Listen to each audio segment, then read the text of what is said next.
जय हिंद फ्रेंड्स। घटना चक्र के टफ क्वेश्चन की सीरीज़ में हमारा चैप्टर है राज्यसभा। लोकसभा तक ऑलरेडी हम लोगों ने कर रखा है। अब देखेंगे राज्यसभा से बनने वाले सभी टफ क्वेश्चन को देखेंगे। जैसे राज्यसभा में होते हैं तो राज्यसभा में कितने, तो 250 सदस्य, जिनमें 12 सदस्य जो भारत के राष्ट्रपति द्वारा मनोनीत किए जाते थे, लेकिन इसमें ना एक बदलाव हुआ था 104वें संविधान संशोधन द्वारा। राज्यसभा, उसके बाद नेक्स्ट है संघ राज्य क्षेत्रों का राज्यसभा में प्रतिनिधित्व नहीं होगा। इसमें पूछा है कौन सा सही है। निर्वाचन झगड़ों का निर्णय करना मुख्य निर्वाचन आयुक्त के अधिकार क्षेत्र में है। भारत के संविधान के अनुसार संसद में केवल लोकसभा और राज्यसभा होती है, तो ये तीनों ही है, गलत है। देखिए तीनों डी ऑप्शन हो जाएगा। संघ राज्य क्षेत्रों को राज्यसभा में प्रतिनिधित्व नहीं होता है तो होता है, इसलिए ठीक है। और दिल्ली के लिए 3 और पुदुचेरी के लिए 1 और जम्मू कश्मीर के लिए 4 राज्य हैं। निर्वाचन संबंधी झगड़ा का निर्णय करना जो होता है निर्वाचन आयुक्त के हाथ में नहीं, न्यायपालिका के अधिकार क्षेत्र में होता है। वहीं अगर भारत के संविधान का अनुच्छेद जो 79 के अनुसार संसद के 3 अंग होते हैं, एक राष्ट्रपति, लोकसभा और राज्यसभा, लेकिन यहाँ लोकसभा और राज्यसभा के बारे में ही कहा गया है। नेक्स्ट टफ क्वेश्चन है, निम्नलिखित में से राज्यसभा के विषय में कौन सही है, तो इसका हो जाएगा यह भंग नहीं की जा सकती है, पहला सही है। उसके बाद है इसका कार्यकाल 5 वर्ष होता है, गलत है। प्रत्येक 2 वर्ष बाद इसके 1/3 सदस्यों का कार्यकाल समाप्त हो जाता है, तीसरा भी सही है। और इसके सदस्य की जो आयु होती है, उम्र, वो 25, ये गलत है। देखिए राज्यसभा एक अस्थायी सदन, इसे भंग नहीं किया जा सकता। इसके सदस्यों का कार्यकाल 6 वर्ष तक होता है, मतलब यहाँ 5 वर्ष दिया है तो गलत है। और प्रत्येक 2 वर्ष बाद 1/3 सदस्यों का कार्यकाल समाप्त हो जाता है और आयु जो है 25 वर्ष नहीं होती है, 30 वर्ष होती है। फिर नेक्स्ट है राज्यसभा का विघटन नहीं होता है, कथन है। फिर कारण है उसके 1/3 सदस्य हर दूसरे वर्ष सेवानिवृत्त हो जाते हैं, AR दोनों सही है और व्याख्या भी करता है। फिर नेक्स्ट क्वेश्चन हम देखते हैं, इसमें राज्यसभा के संदर्भ में कौन सा कथन जो है वो सही है। इसके 1/3 सदस्य प्रति 2 वर्ष में अवकाश प्राप्त करते हैं। फिर नेक्स्ट है राज्यसभा को अस्थायी सदन कहते हैं, इसे विघटित नहीं किया जा सकता है। फिर नेक्स्ट है राज्यसभा से संबंधित निम्नलिखित कथनों में कौन सा एक जो है सही है, तो यही है, राज्यसभा का विघटन नहीं होता है। अब टफ क्वेश्चन ही देखते हैं, ऑनलाइनर को स्किप करते वरना बहुत लंबी हो जाएगी। 19 नंबर है, राज्यसभा के सदस्य बनने हेतु अर्हताएं को संदर्भ में निम्नलिखित कथनों पर विचार कीजिए। उम्र 30 वर्ष होनी चाहिए, इसमें क्या दिया, उम्र 30 वर्ष होनी चाहिए, तो पहला तो सही है, ठीक है। जहाँ से अभ्यर्थियों को निर्वाचित किया जाना है उस राज्य की मतदाता सूची में मतदाता के रूप में पंजीकृत होना चाहिए, गलत है। राज्य के अंतर्गत लाभ का पद धारित नहीं होना चाहिए, 1 और 3 सही हो जाएगा। पढ़ते हैं इसका। कथन 2 गलत है। राज्यसभा के लिए लोक प्रतिनिधित्व अधिनियम 1951 के अनुसार व्यक्ति का नाम किसी भी संसदीय निर्वाचन क्षेत्र में मतदाता के रूप में पंजीकृत होना चाहिए, ठीक है। और 6 अप्रैल 2003 से पहले यह आवश्यक था कि प्रत्याशी का नाम जिस राज्य की मतदाता सूची में हो वहीं से राज्यसभा का चुनाव लड़ सकता है, परंतु 2003 में, मतलब यहाँ दिया ना, जहाँ से अभ्यर्थी को निर्वाचित किया जाना, ये गलत है। 2003 में संशोधन हुआ, इसमें परिवर्तन कर दिया गया कि अब उसी राज्य की मतदाता सूची में नाम होना आवश्यक नहीं है। नेक्स्ट क्वेश्चन है 22, निम्नलिखित में से कौन सा एक कथन राज्य सूची के विषय में संबंध में विधि बनाने की संसद की शक्ति के बारे में सही नहीं है, तो उस राज्य की सम्मिलित विषय के संबंध में राष्ट्रीय हित में विधि केवल राज्यसभा बना सकती है, ये जो है सही नहीं है। देखिए पहला कह रहा है कि राज्यसभा घोषित करना होगा कि ऐसा करना राष्ट्रीय हित में है, ये सही है। राज्यसभा को उपस्थित और मत देने वाले सदस्यों में से कम 2/3 द्वारा समर्थित संकल्प पारित करना होगा, ये भी सही है। ऐसा विधि संपूर्ण भारत या उसके किसी भाग के लिए बनाई जा सकती है, ये भी सही है। डी ऑप्शन जो है गलत है कि राज्य सूची में सम्मिलित विषय के संबंध में राष्ट्रीय हित में विधि केवल राज्यसभा बना सकती है। पढ़ते हैं कि संविधान का अनुच्छेद 249 यदि राज्यसभा अपने उपस्थित एवं मत देने वाले सदस्यों के कम 2/3 बहुमत से ऐसा संकल्प पारित करी कि राज्य सूची के किसी विषय पर विधि बनाना राष्ट्रीय हित में आवश्यक है, तो संसद उस पर विधि बना सकती है, ठीक है। यहाँ लेकिन क्या लिखा है, केवल राज्यसभा बना सकती है। साथ ही ऐसा विधि संपूर्ण भारत या उसके किसी भाग के लिए बनाई जा सकती है। राज्य सूची में सम्मिलित विषय पर राष्ट्रीय हित में विधि राज्यसभा द्वारा प्रस्तावित पारित होने के उपरांत संसद बनाती है, न कि केवल राज्यसभा। फिर नेक्स्ट है, राष्ट्रीय हित में भारत की संसद राज्य सूची के किसी भी विषय पर विधि शक्ति प्राप्त कर लेती है यदि इसके लिए एक संकल्प डी राज्यसभा द्वारा अपने उपस्थित मत देने वाले सदस्यों में से कम 2/3 बहुमत से पारित कर लिया जाए। फिर नेक्स्ट है राज्यसभा में धन विधेयक को या तो अस्वीकार करने या संशोधित करने की शक्ति निहित है। ये है पहला सही है कि राज्यसभा में धन विधेयक को या तो अस्वीकार करने या संशोधित करने की शक्ति निहित है। फिर दूसरा कह रहा है कि राज्यसभा अनुदानों की मांगों पर मतदान नहीं कर सकती है, तो इसमें दूसरा भी सही है कि राज्यसभा जो होती है अनुदानों की मांगों पर मतदान नहीं कर सकती है। फिर तीसरा कह रहा है इसमें कि राज्यसभा में वार्षिक वितरण पर चर्चा नहीं हो सकती, ये गलत है। आर्टिकल 109 के अनुसार धन विधेयक केवल लोकसभा में प्रस्तुत किए जा सकते हैं। केवल लोकसभा द्वारा धन विधेयक पारित किए जाने के पश्चात राज्यसभा में उसकी सिफारिशें हेतु प्रेषित किया जाता है, जिसे राज्यसभा 14 दिनों के भीतर अपनी सिफारिशों सहित लोकसभा को लौटा देती है। परंतु लोकसभा राज्यसभा की किसी सिफारिशों को मानने या न मानने हेतु स्वतंत्र है। यदि राज्यसभा को 14 दिनों के भीतर धन विधेयक लोकसभा को वापस नहीं करती है तो उसे उसी रूप में दोनों सदनों द्वारा पारित माना जाता है। अतः राज्यसभा को धन विधेयक में संशोधन या अस्वीकार करने की कोई शक्ति प्राप्त नहीं है, अस्वीकार करने की कोई शक्ति प्राप्त नहीं है। और इसमें क्या कह रहा है, हाँ सही है, अस्वीकार करने की कोई शक्ति प्राप्त नहीं है। संविधान के अनुच्छेद 113(2) के अनुसार अनुदान मांगे लोकसभा में रखी जाएंगी और उसी पर ही मतदान करने का अधिकार होता है, ये भी सही है। अनुच्छेद 112 के अनुसार वार्षिक वित्तीय विवरण राष्ट्रपति द्वारा प्रत्येक वित्तीय वर्ष के संबंध में दोनों सदनों के समक्ष प्रस्तुत भारत सरकार की प्राप्तियों एवं व्यय का विवरण, जिस पर दोनों सदनों की साधारण चर्चा होती है, तो 112 में है और यहाँ पे कह रहा है कि राज्यसभा में नहीं होती है, तो ये गलत है। नेक्स्ट है किसी धन विधेयक कि लोकसभा द्वारा पारित किए जाने पर राज्यसभा को पारित किए जाने के बाद राज्यसभा की सिफारिशें लोकसभा द्वारा सिफारिशें की प्राप्ति के 14 दिन के अंदर अनिवार्यतः स्वीकार की जानी चाहिए। तत्पश्चात उन्हें विधेयक में अंगीकृत किया जाना होता है, तो इसमें क्या हो जाएगा, ये गलत है। ठीक है, आर क्या, धन विधेयक राज्यसभा में पेश नहीं किया जा सकता, तो डी होगा, ए गलत है, आर सही है। यहाँ कह रहा है कि किसी धन विधेयक को लोकसभा द्वारा पारित किए जाने और राज्यसभा द्वारा पारित किए जाने के बाद राज्यसभा की सिफारिशें लोकसभा द्वारा सिफारिशों की प्राप्ति 14 दिन के अंदर अनिवार्यतः स्वीकार की जानी चाहिए, तत्पश्चात उन्हें विधेयक, तो ये गलत है। 14 दिन तो है लेकिन ये राज्यसभा के लिए है। नेक्स्ट है राज्यसभा किसी धन विधेयक में सारभूत संशोधन करती है तो तत्पश्चात क्या होगा, लोकसभा और राज्यसभा की अनुशंसाओं को स्वीकार करे या अस्वीकार करे इस विधेयक पर आगे कार्यवाही कर सकती है। संविधान का 109 आर्टिकल 109(2) के अनुसार लोकसभा राज्यसभा की अनुशंसाओं को या तो स्वीकार करेगी या उनमें से सभी या किन्हीं को अस्वीकार करेगी, क्योंकि धन विधेयक के बारे में लोकसभा को विशेष प्रावधान संविधान द्वारा प्रदत्त हैं। नेक्स्ट है निम्नलिखित में से कौन सी शक्तियाँ लोकसभा की राज्यसभा की तुलना के अन्य रूप से प्राप्त हैं, तो इसमें हो जाएगा बी, धन वित्त विधेयक केवल लोकसभा में प्रस्तुत किया जा सकता है, सही है। धन विधेयक के निरस्तीकरण और संशोधन के संबंध में ये भी सही है। मंत्रिपरिषद के उत्तरदायित्व के संबंध में ये भी सही। अखिल भारतीय सेवाओं के सृजन में ये गलत है क्योंकि ये राज्यसभा से संबंधित है। अखिल भारतीय सेवाओं का सृजन है वो आर्टिकल 312 के संबंध में राज्यसभा के अनन्य शक्ति प्राप्त है। नेक्स्ट है निम्नलिखित विशेष अधिकारों में कौन से भारत के संविधान द्वारा राज्यसभा को प्रदत्त किए जाते हैं, तो इसका हो जाएगा बी, संसद को राज्य सूची के नियम बनाने और एक अथवा एकाधिक अखिल भारतीय सेवाओं को सृजन करने हेतु सशक्त बनाने के लिए एक प्रस्ताव पारित करना।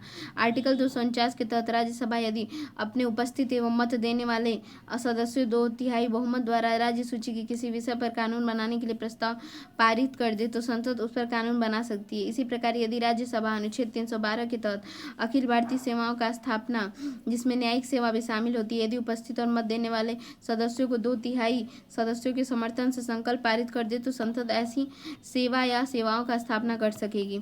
नेक्स्ट क्वेश्चन हम देखते हैं कि किसके संबंध में राज्यसभा का अनन्य अधिकार है, तो सी, एक नई अखिल भारतीय सेवा के सृजन से। पॉलिटी काफ़ी डीप है, इसमें बहुत हमको लग रहा है टाइम लगेगा। फिर यहाँ पे दिया है क्वेश्चन नंबर 36 है, निम्नलिखित कथनों में से कौन सा एक भारत के संविधान में चौथी अनुसूची को सही वर्णित करता है, तो राज्यसभा में स्थानों का आवंटन। अब हम टफ क्वेश्चन देखते हैं इसमें, तो ये सब वन लाइनर है। यहाँ पे राज्यसभा का सभापति तथा उपसभापति उस सदन के सदस्य नहीं होते हैं, ये गलत है। जबकि राष्ट्रपति के निर्वाचन में संसद के दोनों सदनों के मनोनीत सदस्य का मतदान का कोई अधिकार नहीं होता, उनको उपराष्ट्रपति के निर्वाचन में मतदान का अधिकार होता है। हाँ, तो ये बी ऑप्शन हो जाएगा। जैसे कि दिया है 89 वन के अनुसार राज्यसभा का सभापति उपराष्ट्रपति होता है और जो कि सदन का सदस्य नहीं होता है।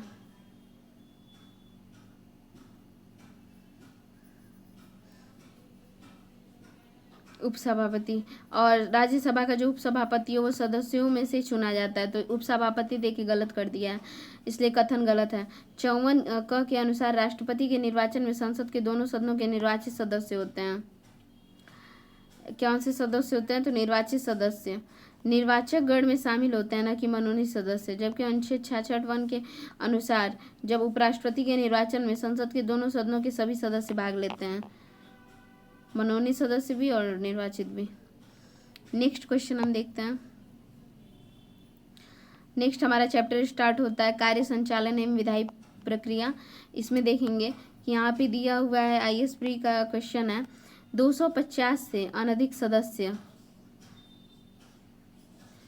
राज्यसभा में 250 से अनधिक सदस्य और लोकसभा में 552 से अनधिक सदस्य। फिर है 12 में नाम निर्देशित, और इसमें दिया हुआ है ना X अंकित स्थान पर निम्नलिखित में से किसे रखना ठीक होगा। X मतलब यहाँ पे जो 2 से अनधिक नाम निर्देशित एंग्लो इंडियन तथा संघ राज्य क्षेत्र के 20 अनधिक प्रतिनिधित्व, ये हो जाएगा इसका। क्वेश्चन थोड़ा घुमाऊ है, इतना टफ नहीं पूछेगा। चलिए इसको दे। भारत के राष्ट्रपति के विशेष अभिभाषण के संदर्भ में कौन सा कथन जो है सही है? राष्ट्रपति लोकसभा के साधारण निर्वाचन के पश्चात प्रथम सत्र प्रत्येक वर्ष के प्रथम सत्र के आरंभ में संसद के दोनों सदनों की संयुक्त बैठक को संबोधित करता है, तो ये तो पहला है, सही है। राष्ट्रपति अपने अभिभाषण में संसद के उसके आमंत्रणों के विषय में सूचित करता है, तो सी भी सही है। पहला और दूसरा जो है सही है कि 87 के अनुसार राष्ट्रपति लोकसभा के लिए प्रत्येक आम निर्वाचन के पश्चात प्रथम सत्र के प्रारंभ में प्रत्येक वर्ष के प्रथम सत्र के प्रारंभ में एक साथ सम्मिलित संसद के दोनों सदनों में अभिभाषण करेगा और संसद को उसके आह्वान के कारण बताएगा। भारत के संविधान में निम्नलिखित में से क्या कथित है? तो इसका हो जाएगा बी, राष्ट्रपति संसद के किसी भी सदन का सदस्य नहीं होगा और संसद राष्ट्रपति और 2 सदनों से मिलकर बनी है, तो ये सही है। 59(1) के अनुसार राष्ट्रपति संसद के किसी सदन का सदस्य नहीं होगा, 59(1) है। जबकि 79 के अनुसार कह रहा है कि जो संसद है राष्ट्रपति और दोनों सदनों से मिलकर बनी है। नेक्स्ट क्वेश्चन देखेंगे, भारत के संसद में मिलकर किससे किससे बनी है? तो इसका हो जाएगा ए, राष्ट्रपति से, राज्यसभा से और लोकसभा से। फिर नेक्स्ट क्वेश्चन देखते हैं, संसद के अधिकारियों में सम्मिलित है, कौन कौन सम्मिलित है? तो डी, सभी चारों, अध्यक्ष लोकसभा का, उपाध्यक्ष लोकसभा का, महासचिव लोकसभा का, अध्यक्ष राज्यसभा का। फिर नेक्स्ट क्वेश्चन देखेंगे यहाँ पे, किसी मंत्री के विरुद्ध विशेषाधिकार का प्रस्ताव उठाया जा सकता है जब वह किसी मामले के तथ्यों को रोकता है तथा तथ्यों को बिगड़ा हुआ वर्णन देता है। संसदीय नियमों एवं प्रक्रिया के तहत किसी मंत्री के विरुद्ध विशेषाधिकारी को प्रस्ताव उठाया जा सकता है यदि वह किसी मामले के तथ्यों को रोकता है अथवा तथ्यों को बिगड़ा हुआ वर्णन देता है। नेक्स्ट, संसद अधिनियम, निर्भरता निवारण अधिनियम 1959 कई पदों का लाभ का पद के आधार पर निर्भरता में छूट देता है। उपयुक्त अधिनियम 5 बार संशोधित किया गया है और शब्द लाभ का पद भारत के संविधान में भली भांति परिभाषित किया गया है। इसका ए हो जाएगा, पहला और दूसरा सही है, जबकि जो तीसरा है वो गलत है। तो देखते हैं, हम इसमें मिलाते हैं कि संसद जो है निर्भरता निवारण अधिनियम जो है 1959 में तहत अनेक पदों को लाभ के पद पर संसद की सदस्यता के लिए निर्भरता से छूट प्रदान की गई है। इस अधिनियम में अब तक कुल 5 बार वर्ष 1993, 99, 2000, 2006 और 2013 में संशोधन कर विभिन्न अन्य पदों से इस अधिनियम में शामिल करते हुए लाभ के पद के आधार पर निर्भरता के दायरे से बाहर कर दिया गया। भारत के संविधान में लाभ के पद को परिभाषित नहीं किया गया, हालांकि शब्द का उल्लेख विभिन्न अनुच्छेदों में हुआ है और इस प्रकार प्रश्नगत मतलब पहला दूसरा सही और तीसरा जो है वो गलत है। नेक्स्ट क्वेश्चन हम देखते हैं, इसमें टफ क्वेश्चन में ये है क्वेश्चन नंबर 27, कौन सा निम्नलिखित में से कौन सा सही है? तो इसमें तो दिया ही नहीं है, इसके पढ़ते हैं। निम्नलिखित में से कौन सा एक सही है? ए कह रहा है केवल राज्यसभा में ही न कि लोकसभा में मनोनीत सदस्य हो सकते हैं, ये सही है। फिर है राज्यसभा में आंग्ल भारतीय समुदाय से 2 सदस्यों को मनोनीत करने का संविधान का प्रावधान है, ये गलत है। फिर है किसी मनोनीत सदस्य के मंत्री पद के लिए नियुक्ति पर संविधानीय अवर्जना नहीं है, ये सही है। मनोनीत सदस्य राष्ट्रपति उपराष्ट्रपति के चुनाव में मत दे सकता है। संसद के दोनों सदनों में मनोनीत सदस्य होते हैं, राज्यसभा में 12 और लोकसभा में 2। अब यहाँ क्या दिया हुआ था, यहाँ क्या दिया था कि राज्यसभा में से 2 सदस्य, तो ऐसे ही गलत है कि भाई राज्यसभा में 12 और लोकसभा से 2 सदस्य मनोनीत होते हैं। 104वें संविधान संशोधन अधिनियम 2019 द्वारा आर्टिकल 334 में किए गए संशोधनों के तहत लोकसभा और राज्य विधानसभा में जो आंग्ल भारतीय सदस्यों का प्रतिनिधित्व होता था उसको आगे न बढ़ाते हुए निष्प्रभावी कर दिया गया। संविधान मनोनीत सदस्यों को मंत्री बनाने से मना नहीं करता है। अनुच्छेद 75 खंड का 5 में उपबंधित है, कोई मंत्री जो निरंतर 6 माह की किसी अवधि तक संसद में कि किसी सदन का सदस्य नहीं है उस अवधि की समाप्ति पर वो मंत्री नहीं रहेगा। अर्थात किसी व्यक्ति को मंत्री नहीं बनाया जा सकता, परंतु उसे 6 माह के भीतर संसद के किसी सदन का सदस्य बनना आवश्यक होता है। यदि वह संसद का सदस्य नहीं बन पाता है तो मंत्री नहीं रहेगा। साथ ही वह एक तथ्य है कि मनोनीत सदस्य राष्ट्रपति के चुनाव में मत नहीं दे सकते हैं, जबकि उपराष्ट्रपति के चुनाव में मत देते हैं। उसके बाद फिर हम नेक्स्ट क्वेश्चन देखेंगे, संघीय संसद राज्य सूची के विषय पर भी कानून बना सकती है, तो इसका कौन सा सही हो जाएगा। इसमें संघीय सूची के बारे में दिया है कि ये राज्य सूची संघीय सूची के बारे में है कि संघीय सूची राज्य सूची के विषय पर कानून बना सकती है। इसमें क्या सही है, तो चारों बता रहा है। अंतर्राष्ट्रीय समझौते को प्रभावी बनाने हेतु संबंधित राज्यों की सहमति पर राज्य में राष्ट्रपति शासन लागू करने की अवस्था में और राष्ट्रीय हित में जब राज्यसभा में 2/3 बहुमत से इस हेतु प्रस्ताव पारित हो, तो इसका हो जाएगा 1, 2, 3, 4। अंतर्राष्ट्रीय समझौते पर प्रभावी बनाने हेतु और फिर संबंधित राज्यों की सहमति से, फिर राज्य में राष्ट्रपति शासन लागू करने हेतु रहने की अवस्था और फिर राष्ट्रीय हित में जब राज्यसभा 2/3 बहुमत से इस हेतु प्रस्ताव पारित करे। फिर नेक्स्ट क्वेश्चन हम देखते हैं, भारतीय संसद राज्य सूची के विषय पर विधायन नहीं कर सकती है। इसमें क्या हो जाएगा, जब तक भारत का राष्ट्रपति उसे ऐसा करने का निर्देश न दे, ये गलत है। और राज्यसभा प्रस्ताव पारित करे, ऐसा करना राष्ट्रीय हित में आवश्यक है, तो ये सही हो जाएगा दूसरा। और विधानसभा का अध्यक्ष प्रमाणित करे कि ऐसा विधायन आवश्यक है, तो तीसरा भी जो है गलत है। राष्ट्रीय आपातकाल लागू, तो डी ऑप्शन जो है सही हो जाएगा। नेक्स्ट क्वेश्चन हम देखते हैं। नेक्स्ट टफ क्वेश्चन की सीरीज में हमारा नेक्स्ट क्वेश्चन है, जब संसद के दोनों सदनों की संयुक्त बैठक में कोई विधेयक निर्दिष्ट किया जाता है तो किसके द्वारा पारित किया जाना चाहिए। उपस्थित तथा मत देने वाले सदस्यों के साधारण बहुमत पर।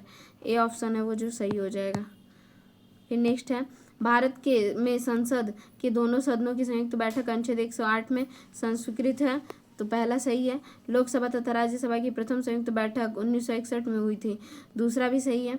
फिर भारतीय संसद के दोनों सदनों की दूसरी संयुक्त बैठक बैंक सेवा आयोग निरसन बिल में पारित की गई थी, तो तीसरा भी सही है। पहला दूसरा तीसरा सही है। पढ़ते हैं, भारत में संसद के दोनों सदनों की संयुक्त बैठक का प्रावधान 108 में वर्णित है और संविधान के 108 के अनुसार दोनों सदनों की संयुक्त बैठक तब आयोजित होती है जब किसी साधारण विधि निर्माण विधेयक पर विचार करने से पारित करने में दोनों सदनों में मतभेद हो। लोकसभा और राज्यसभा की प्रथम संयुक्त बैठक दहेज निरोधक विधेयक 1959 में 6 से 9 मई 1961 तक आयोजित की गई है। द्वितीय संयुक्त बैठक बैंक सेवा आयोग निरसन बिल 1977 को पारित की गई और 17 मई 1978 में आयोजित हुई। तृतीय संयुक्त बैठक 26 मार्च 2002 में आतंकवाद निरोधक विधेयक 2002 में संदर्भ में आयोजित की गई थी। नेक्स्ट, संसद के दोनों सदनों की संयुक्त अधिवेशन आयोजित होता है, तो इसका हो जाएगा एक ऐसे विधेयक पर विचार करने और उसे पारित करने के लिए जिस पर दोनों सदनों में मतभेद हो, तो इसका डी ऑप्शन सही हो जाएगा। भारत के राष्ट्रपति के निर्वाचन के लिए ये गलत है, उपराष्ट्रपति के निर्वाचन के लिए भी गलत है और संविधान में संशोधन संबंधी विधेयक पारित करने के लिए भी गलत है। चौथा जो है ये सही है। नेक्स्ट है, लोकसभा और राज्यसभा के बीच गतिरोध की किस स्थिति किन स्थितियों में संसद की संयुक्त बैठक बुलाई जाती है। साधारण विधि निर्माण को पारित करने की स्थिति में, तो पहला जो है सही है। धन विधेयक को पारित करनी, ये भी गलत है। संविधान संशोधन विधेयक को पारित करने की स्थिति में, ये भी गलत है। ए ऑप्शन है वो सही है। फिर नेक्स्ट क्वेश्चन हम देखते हैं, यहाँ दिया लोकसभा में लंबित कोई विधेयक उसके सत्रावसान पर व्यपगत हो जाता है। राज्यसभा में लंबित कोई विधेयक जिसे लोकसभा ने पारित नहीं किया है लोकसभा के विघटन पर व्यपगत नहीं होता है। बी ऑप्शन इसमें सही हो जाएगा, केवल 2। लोकसभा में 107(3) के अंतर्गत संसद में लंबित विधेयक सदनों के सत्रावसान के कारण व्यपगत नहीं होगा, अतः कथन एक तो मतलब है असत्य है। ठीक है। संसद में लोकसभा में लंबित कोई विधेयक सत्रावसान पर व्यपगत हो जाता है, ये गलत दिया है। संसद में लंबित विधेयक सदनों के सत्रावसान के कारण व्यपगत नहीं होगा। उसके बाद असत्य है। उसके बाद कह रहा है 107 में अनुसार लोकसभा में लंबित विधेयक अथवा लोकसभा द्वारा पारित एवं राज्यसभा में लंबित विधेयक लोकसभा के विघटन पर व्यपगत हो जाएगा, तो ये सही है। और जिसको लोकसभा ने पारित नहीं किया है, लोकसभा के विघटन पर व्यपगत नहीं होगा। जिसको लोकसभा ने पारित नहीं किया वो लोकसभा के विघटन नहीं होगा, अर्थात कथन 2 सत्य है। फिर नेक्स्ट क्वेश्चन हम देखते हैं। नेक्स्ट क्वेश्चन है संघ की सरकार यूनियन गवर्नमेंट के संदर्भ में निम्नलिखित कथनों पर विचार कीजिए। यहाँ दिया हुआ है राजस्व विभाग संसद में प्रस्तुत किए जाने वाले केंद्रीय बजट को तैयार करने के लिए उत्तरदायी है, तो ये गलत है। फिर नेक्स्ट है भारत की संसद के प्राधिकरण के बिना कोई धन भारत की संचित निधि से नहीं निकाला जा सकता, ये भी गलत है। नेक्स्ट है लोक लेखा, नहीं ये सही है। क्या कह रहा है, भारत के संसद के प्राधिकरण के बिना कोई धन भारत की संचित निधि से नहीं निकाला जा सकता, ये सही है, सी ऑप्शन। और लोक लेखा में किए जाने वाले संवितरणों के लिए भारत की संसद के प्राधिकरण की आवश्यकता होती है, ये गलत है। बजट तैयार करने की प्रमुख जिम्मेदारी वित्त मंत्रालय के आर्थिक कार्य विभाग की होती है, न कि राजस्व विभाग की। वित्त मंत्रालय का राजस्व विभाग विगत वर्षों में राजस्व संबंधी आंकड़ों के संदर्भ में आने वाले वर्ष के राजस्व का अनुमान तैयार करता है। भारतीय संविधान का अनुच्छेद 266 संचित निधि का प्रावधान है। संसद की अनुमति के बिना संचित निधि से कोई धन नहीं निकाल जा सकता है, ठीक है। अनुच्छेद 266 कहता है कि लोक लेखा का प्रावधान किया गया है और इसमें संचित निधि में जमा के अतिरिक्त अन्य लोक धनराशियों में जमा की जाती है। इसमें लोक भविष्य निधि और न्यायिक जमा आदि धन शामिल किए गए। लोक लेखा से धनराशि निकालने के लिए संसद की अनुमति आवश्यक नहीं है। इस निधि पर नियंत्रण कार्यपालिका के पास होता है। फिर नेक्स्ट क्वेश्चन हम देखते हैं, इसमें काफी ज्यादा क्वेश्चन है। नेक्स्ट क्वेश्चन हम देखते हैं। नेक्स्ट क्वेश्चन दिया है 73 नंबर क्वेश्चन, पूछ रहा है इसमें कि प्रत्येक धन विधेयक एक वित्त विधेयक होता है। इसमें पूछा है क्या नहीं है, सही क्या नहीं है, बी ऑप्शन हो जाएगा। प्रत्येक धन विधेयक वित्त विधेयक होता है, बिल्कुल सही है। प्रत्येक वित्त विधेयक एक धन विधेयक होता है, प्रत्येक वित्त विधेयक एक धन विधेयक होता है, प्रत्येक धन विधेयक एक वित्त विधेयक होता है, तो ये तो सही है। और प्रत्येक वित्त विधेयक एक धन विधेयक नहीं होता है, हाँ ये भी सही है। वित्त विधेयक केवल लोकसभा में प्रस्तावित, ये भी सही है। वित्त विधेयक पर राष्ट्रपति के पूर्व हस्ताक्षर होता है, ये भी सही। वित्त विधेयक राष्ट्रपति के पूर्व, राज्यसभा वित्त विधेयक को 14 दिनों तक रोक कर रख सकती है, ये गलत है, नहीं रख सकती है, तो इसका ये आंसर होगा। और राष्ट्रपति वित्त विधेयक पर हस्ताक्षर करने से इनकार नहीं कर सकते हैं, कर सकते हैं, स्वीकार कर सकते हैं। राज्यसभा वित्त विधेयक को संशोधित कर सकती है, ये भी सही है। और गतिरोध की स्थिति में वित्त विधेयक पर संयुक्त अधिवेशन बुलाया जा सकता है, ये भी सही। इसका राइट आंसर बी हो जाएगा, ठीक है। पूरा तो पढ़ ही लिए हैं। अब नेक्स्ट देखते हैं, निम्नलिखित में से कौन सा एक धन विधेयक के बारे में सही नहीं है। इसका हो जाएगा धन विधेयक संसद के दोनों सदनों में किसी भी सदन में प्रस्तावित किया जा सकता है, ये सही नहीं है। धन विधेयक लोकसभा में जो है ये किया जाता है। लोकसभा का अध्यक्ष निर्णय करने के लिए अंतिम प्राधिकारी होता है कोई बिल धन विधेयक है या नहीं। लोकसभा द्वारा पारित किसी धन विधेयक को राज्यसभा द्वारा 14 दिन के अंदर लौटाया जाना और विचारार्थ भेजा जाना आवश्यक है। राष्ट्रपति किसी धन विधेयक को लोकसभा में पुनर्विचार के लिए नहीं लौटा सकता है। फिर नेक्स्ट क्वेश्चन हम देखते हैं, कौन सा कथन इसमें सही है। तो धन विधेयक लोकसभा में पुनर्स्थापित, ये सारा वन लाइनर हम स्किप करते हैं, स्टेटमेंट वाले और मैच द फॉलोइंग देखते हैं क्योंकि बहुत ज़्यादा ही टाइम लग जाएगा। यहाँ पे 94 नंबर है, कौन सी विधियाँ भारत के लोक वित्त पर संसदीय नियंत्रण रखने के काम आती हैं। तो इसमें है संसद के सम्मुख वार्षिक वित्तीय विवरण प्रस्तुत किया जाना, ये भी सही है। दूसरा कह रहा है विनियोजन विधेयक के पारित होने के बाद ही भारत के संचित निधि से मुद्रा निकाल पाना, दूसरा भी सही है। तीसरा अनुपूरक अनुदानों और लेखा अनुदानों का प्रावधान, तीसरा भी सही है। उसके बाद चौथा है संसदीय बजट कार्यालय द्वारा समष्टिगत आर्थिक पूर्वानुमानों तथा व्यय हेतु सरकार के कार्यक्रम का एक नियतकालिक अथवा कम से कम मध्य वर्षीय पुनरावलोकन, चौथा गलत है। और फिर पांचवा कह रहा है संसद में वित्त विधेयक को प्रस्तुत किया जाना, ये भी सही। तो इसका राइट आंसर हो जाएगा पहला, दूसरा और तीसरा जो सही है, पहला, दूसरा, तीसरा, पांचवा सही है।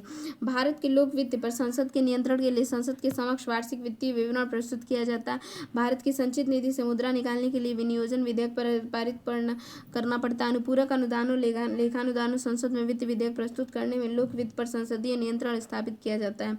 संसदीय बजट कार्यालय द्वारा समष्टिगत आर्थिक पूर्वानुमानों हेतु तथा व्यय हेतु सरकार के कार्यक्रम को नियतकालिक अथवा कम से कम मध्यवर्षीय पुनरावलोकन किए जाने का प्रावधान है और कई देशों में है, जैसे ऑस्ट्रेलिया, कनाडा आदि में, परंतु भारत में नहीं है।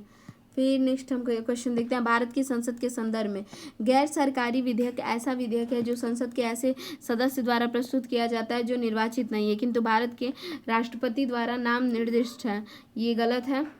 पूछा कौन सा इसमें सही है, तो न ही एक है। और हाल ही में भारत की संसद के इतिहास में पहली बार एक गैर सरकारी विधेयक पारित किया गया था, दोनों गलत है।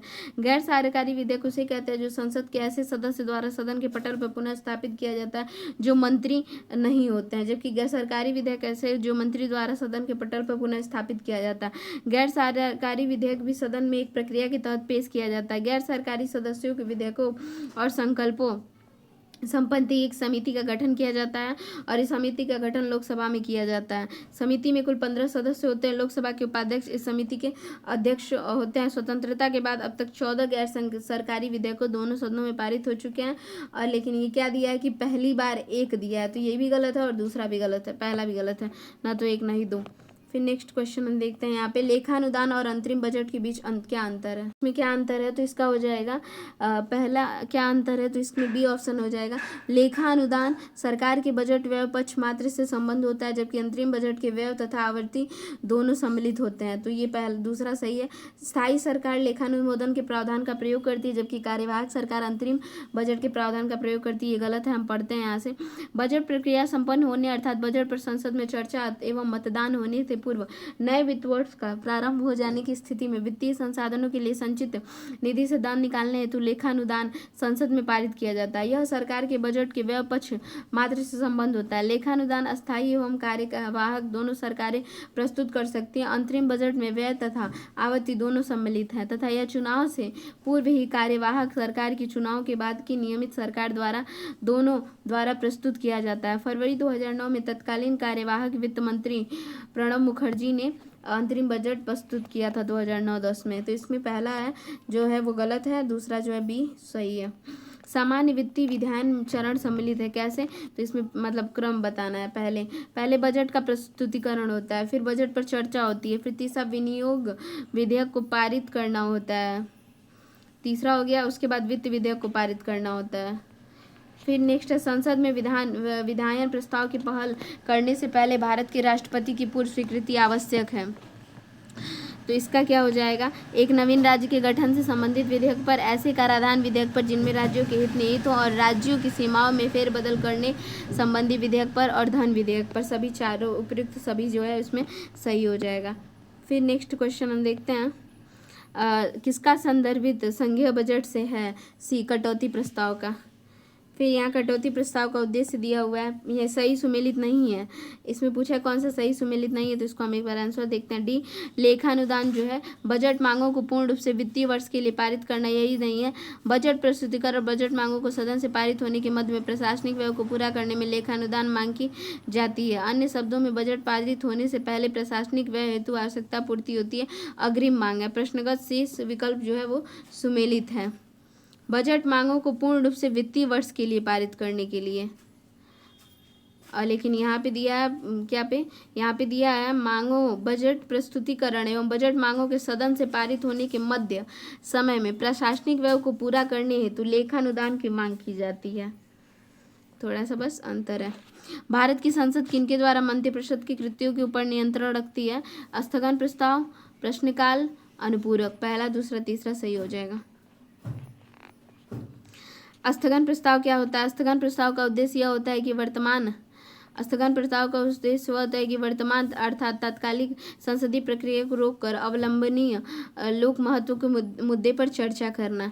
प्रश्नकाल क्या होता है, तो लोकसभा के पहला घंटा और राज्यसभा में लोकसभा का पहला घंटा और राज्यसभा में दूसरा घंटा प्रश्नकाल होता है। दोनों प्रश्नकाल के दौरान 1 घंटे तक प्रश्न किए जाते हैं, उनके उत्तर दिए जाते हैं। अनुपूरक क्या होता है, संसद प्रत्येक सदन में प्रश्न और सामान्यतः मंत्रियों से पूछे जाते हैं और वे प्रश्न 3 श्रेणियों के होते हैं, तारांकित, अतारांकित और अल्प पूछन प्रश्न। तारांकित प्रश्नों का उत्तर सदन में मौखिक रूप से दिया जाता है और उत्तर संतोषजनक न होने पर मुख्य प्रश्न से संबंधित अनुपूरक प्रश्न पूछे जाते हैं। तारांकित प्रश्नों में विषय सही क्या है, तो इसका हो जाएगा बी। पहला, उत्तर मौखिक दिए जाते हैं, उसके बाद है तीसरा, पूरक प्रश्न पूछे जा सकते हैं। फिर नेक्स्ट है नेक्स्ट यहाँ पे दिया है, सरकार लोक सभा के नियम 184 के अंतर्गत वाद विवाद पसंद नहीं करती है। इस नियम में वाद विवाद के साथ साथ मतदान का भी प्रावधान है। ए आर दोनों सही है, व्याख्या भी करता है। देखिए, नियम 184 के तहत जनहित के किसी मुद्दे पर लगाए गए प्रस्ताव पर लोकसभा में बहस के बाद मतदान होता है। यदि सरकार के पक्ष में कम मत पड़े तो सरकार गिरने का खतरा हो जाता है। फिर नेक्स्ट है संसदीय प्रक्रिया में गिलोटिन का क्या अर्थ होता है। इसका होता है विधेयक पर बहस को बंद कर देना। गिलोटिन का समापन का एक अन्य रूप है। इसका अर्थ होता है जारी क्रिया से संबंधित लंबित प्रस्ताव या प्रस्तावों पर चर्चा हेतु आवंटित समय पर समाप्त हो जाने पर सभापति या अध्यक्ष द्वारा मत लिया जाना। समापन के विपरीत प्रयोग किए जाने वाले गिलोटिन का पूर्व कोई प्रस्ताव उपस्थित नहीं किया जाता है। सभापति के अध्यक्ष बिना किसी और चर्चा के प्रस्ताव पर तत्कालीन मत लेता है। भारतीय राजनीति के संदर्भ में कौन सा कथन सही है, तो राष्ट्रपति संसद के किसी एक सदन के सत्राधीन न होने पर अध्यादेश जारी कर सकता है। ये जो है ये सही है। अगर संसद के किसी एक सदन के सत्राधीन न होने पर ही अध्यादेश जारी कर सकता है। भारतीय संविधान का अनुच्छेद 123 के अंतर्गत राष्ट्रपति अध्यादेश जारी कर सकता है, किंतु राष्ट्रपति ऐसा तभी कर सकता है जब संसद का कोई एक सदन या दोनों सदन सत्राधीन नहीं हो। राष्ट्रीय विकास परिषद में प्रधानमंत्री, सभी केंद्रीय कैबिनेट मंत्री और सभी राज्यों के मुख्यमंत्री, केंद्र शासित प्रदेश के मुख्यमंत्री, प्रशासक, योजना नीति आयोग के सदस्य, सचिव शामिल हो। प्रश्नगत विकल्पों में भी कथन सही है। नेक्स्ट है निम्नलिखित कथनों का परीक्षण कीजिए। इसमें दिया हुआ है कौन सा जो उत्तर है सही है, सही उत्तर चुने। तो इसमें है पहला, संपत्ति का अधिकार अब मूलभूत अधिकार नहीं है, सही है। फिर है राज्यसभा एक वित्तीय बिल को रोक सकती है, ये भी सही है। और भारतीय संविधान का प्रस्तावना जो है 42वें संविधान द्वारा धर्मनिरपेक्ष और लोकतांत्रिक शब्द जोड़ा गया, ये गलत है। संसद के दोनों सदनों में कोई विवाद लोकसभा अध्यक्ष की व्यवस्था द्वारा सुलझाया जा सकता है, ये भी गलत है। यदि कोई वित्त विधेयक धन विधेयक नहीं है तो राज्यसभा इसे साधारण विधेयक की भांति रोक सकती है। कोई वित्त विधेयक अगर धन विधेयक नहीं है तो। तथापि यदि कोई वित्त विधेयक धन विधेयक है तो राज्यसभा इसे 14 दिन तक रोक सकती है, अतः राज्यसभा वित्त विधेयक को रोक सकती है। फिर 42वें संविधान संशोधन 1976 प्रस्तावना में प्रभुत्व संपन्न लोकतंत्रात्मक गणराज्य के स्थान पर प्रभुत्व संपन्न समाजवादी पंथनिरपेक्ष लोकतंत्रात्मक गणराज्य राष्ट्र की एकता के स्थान पर राष्ट्र की एकता और अखंडता स्थापित किए थे। संसद के दोनों सदनों में किसी असहमति की स्थिति में संयुक्त बैठक का प्रावधान किया जाता है तथा ऐसे विवाद को लोकसभा अध्यक्ष की व्यवस्था से सुलझाया जाने का प्रावधान नहीं है। मतलब नहीं सुलझाया जाने का प्रावधान क्या है, नहीं है। इंपॉर्टेंट है ये देखना है, सुलझाया जाने का प्रावधान नहीं है। और 40वें संविधान संशोधन 1978 द्वारा संपत्ति के अधिकार को मौलिक अधिकार से हटाकर विधिक अधिकार 300 में बना दिया गया है। तो यहाँ पे हमारा जितना भी टफ क्वेश्चन था वो खत्म होगा। अब हम नेक्स्ट जो संसदीय समितियाँ जो हमारा नेक्स्ट चैप्टर इसको हम नेक्स्ट वीडियो में कवर करेंगे। Thanks for watching.